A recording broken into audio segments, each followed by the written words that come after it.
KSVY Sonoma.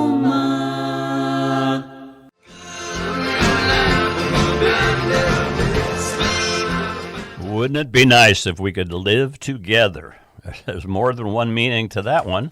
That was the Beach Boys, of course, and we lost Brian Wilson this week at 82 years old, along with Sly Stone at 82 years old. Seems to be a theme.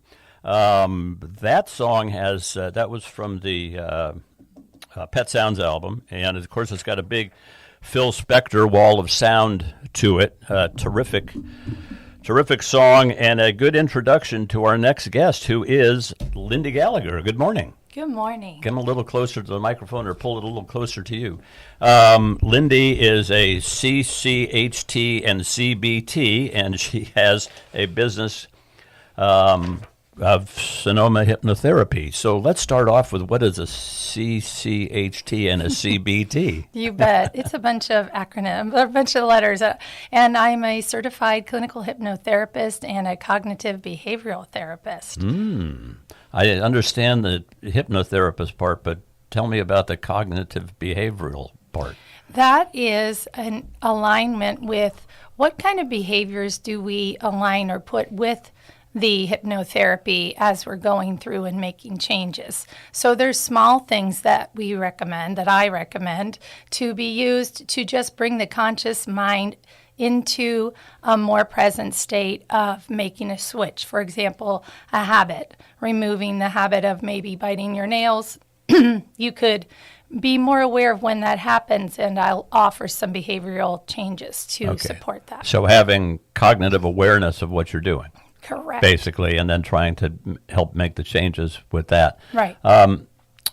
Hypnotherapy, as I mentioned before we started talking, I had a little experience with a friend of mine years ago who went into the hypnotherapy business, and he gave me a suggestion. We did a little hypnosis, and he gave me a suggestion for an issue I was having, and this had to be 25, maybe 30 years ago, and I still use it, and it still works. So how is that? How is that possible? Well, it's very possible because it's in our subconscious mind, which is 95% of our mind. All of our habit patterns, beliefs, values, experiences are stored. So if he was able to bring you to a place of quiet, where the mind is quiet, to a deeper state of brainwave activity in hypnosis, then he can work with your subconscious mind, and he was able to give information to your fantastic intelligence that lies within and make those shifts happen at that subconscious mind level, which we also call the automatic mind. And that just isn't me who has that fantastic subconscious mind, and we all have it, right? That's right. Yeah. Often when I'm playing golf, speaking of subconscious mind, I was told that the subconscious doesn't really hear the word don't or no. So if I'm playing golf and say, don't go in the water, the subconscious mind hears go in the water. You got it. And you hit the ball in the water. Don't go in the sand trap, it hears go in the sand trap. Bingo. Okay, so you agree, but why? The subconscious mind isn't selective. It's just very, it retrieves the biggest pieces of information it needs to protect us. Our subconscious mind is designed to take care of us. So it's storing all information, but sometimes it's the biggest points. And so you will see that we're learning that with parenting. There's a big shift. I'm an early childhood educator prior to this, and we know that if we speak in the language that a child hears, it is just that, which would be walk slowly instead of don't run, because children only hear the verb. They only hear run. Yeah, you have to remind yourself of that constantly. That's where the cognitive brain comes in. Yeah, the don't say don't, go in the water just forget it. Yeah, because we were programmed. So between the ages of birth and 7 years, we know that our conscious mind is not as active as the subconscious mind, which is the storing of information. And so our subconscious mind, 95% of us, our beliefs and values are programmed by the time we are 7 years old. And so you will hear patterns come up, oh my gosh, I'm just like my mom. Well, yes, because we were learning and absorbing the environment around us, and all of that was stored. So a program does run within the subconscious mind, and that's where hypnotherapy comes in, because sometimes those programs, though meant to help us or protect us, can actually work against us when we want to achieve a goal. What are the types of things that people come to you for? People come to me for everything that we experience. Every issue, whether it's physical, emotional, or mental, can be shifted and changed and healed through hypnosis, through hypnotherapy, and a lot of other modalities that reach the subconscious mind. Can everybody be hypnotized? Yes, the word hypnotize is a little confusing because people think of the stage. The stage hypnosis. Yeah. And so in that context, people have to make an agreement to be on stage. We are not hypnotized by someone clicking their fingers and dropping us into that state. People agree. There's an agreement made. I feel like I can do this, trust this person. And so during those times, suggestions are used. So the hypnotist they will use suggestions. In clinical hypnotherapy, specifically the method that I use, I actually use instruction-based hypnotherapy or instruction-based hypnosis, because what I want to do is I want to get out of the way and not make a suggestion to the subconscious mind as much as instruct it. It's so intelligent. It runs our heart. It runs all of our system. It picks up our foot and moves it to walk without us thinking automatically. So it's so intelligent. I just want to give the instructions to that subconscious mind to bring forward what needs to happen so that it's lasting. And I also invite the mind to remove blocks and obstacles. Now, I don't know what they are, and neither does the person that I'm working with. But if I am using open and artfully vague instructions, the subconscious mind does find the blocks and obstacles and removes it. So you're not asking people to eat an onion? Never. In fact, it's almost counterintuitive to say that exposure therapy works for everyone. So you don't want to use a cigarette anymore, even though you're used to using it. So I'm layering that suggestion, but there may be a lot of other blocks and obstacles on someone who wants to quit smoking.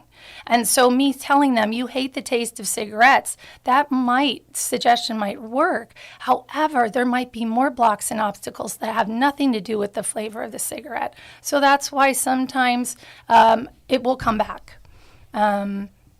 And I might want to say, this isn't magic. This works for everyone. They use hypnosis to help people move through labor pains without any medication. Hypnobirthing is very popular. Really?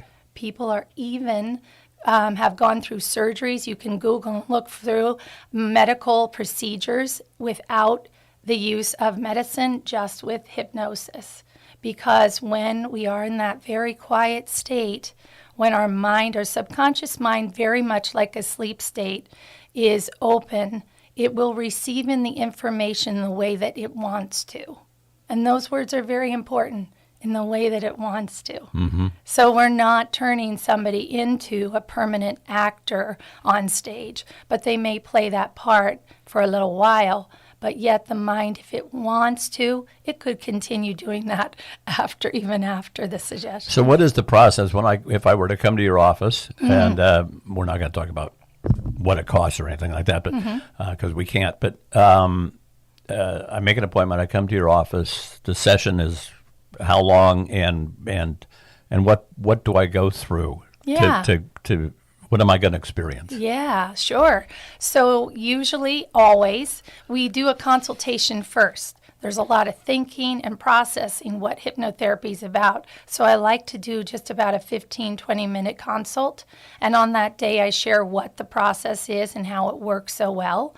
But when the session starts, it's very much like a guided meditation delivery. I have a recliner. The person chooses where they want to sit up or lean back a little bit. And then with eyes closed, I begin the process of just talking to them and allowing them to go into a place where they feel comfortable and calm. And there's music that I play in the background. And then we move through a session, and it's about 45 minutes. It's individualized and customized. So somebody who has experienced grief, I'll work with them on that. And improving sleep is always tied to almost everything I work with. Works beautifully for restoring sleep. And then at the end of that session, there's usually a behavioral instruction given, something for them to do. I have a recording now that I share that's complimentary that they can listen to in between sessions. So are there triggers that once you've gone through the process and however many sessions, are there triggers that are used? Like this fellow used a trigger with me. When I think about this one thing, it helps me with the thing that I need help with. An anchor. Yeah, maybe? an anchor. Yeah, is that? Yeah, yes, those are helpful things. There's always something that ties back to it. Usually it's a phrase or something that they hear within the session that just reminds the subconscious mind of what it was working on. So are these people in a deep trance or some? Not always. Actually, there's a myth there too. I've worked with enough people to see some people fall asleep in every session, not many. And some people have a very light experience, say, I was aware all the time. Well, of course you're aware all the time because that's why we have you turn your cell phone off. Mm-hmm. However, there is a place where the mind has little or few thoughts running across. That conscious mind is 5%. It still will come through, but the subconscious mind is open, and so the people will almost always be aware of at least 70% of what they say. We have a conversation. If you're going to go to anyone, you want to know that the only things that are given are positive requests for the inner intelligence to do the work. There is no need to relive or revisit anything that's happened in the past. So the way that I practice, we don't go back in time. We don't dig up things that don't need to be gone through. Instead, we just invite the mind to do something wonderful with it, to release it in the most healing way. When people are asleep, are they still receiving? Yeah, actually they are. My favorite story is when I first started and I worked with a man who wanted to quit smoking. And I was new, and I still was connected with my school and my teacher and my mentor. And I said, he fell asleep in the chair. And he said, well, do your best to, get him to come back up. But does he answer when you're finished with the session? I said, every time. So long story short, he went through 12 sessions to quit smoking. Every session, I kid you not, at some point he would fall asleep. I was sweating. I was nervous. I was green. By the end of these sessions, he said, I've done it. We knew he was having progress. He said, and you know what else? I gave up drinking alcohol too. Wow. And he'd never mentioned that in his sessions. So that subconscious mind was so intelligent, it knew they were tied together. Wow. There's been a lot of, over my lifetime, a lot of people, how do I say this, selling or promoting learn while you sleep kind of things. Mm-hmm. Is that? It is possible. It is? If you think about it, it's a repetition of an idea that can make a change on the subconscious. But the problem with that is, and it does work, I do agree, is that if it is done in a way or a manner which they have to keep listening to it, it doesn't necessarily remove blocks and obstacles. We know there are protective mechanisms in place. So while that does work, it may take longer. I absolutely do agree and believe that listening to things while you're asleep, if they're positive, can be affirming. However, there's also that element. If you go to a physical therapist, you work on the areas that you need to so that they heal. Fascinating stuff. The subconscious is so strong. I have studied it a bit. Who was it? Maxwell Maltz, psychotherapy or whatever. So how do people get a hold of you? You have a website? I have a website at sonomahypnotherapy.com, and I can be found on Instagram and Facebook as well. Okay, sonomahypnotherapy.com.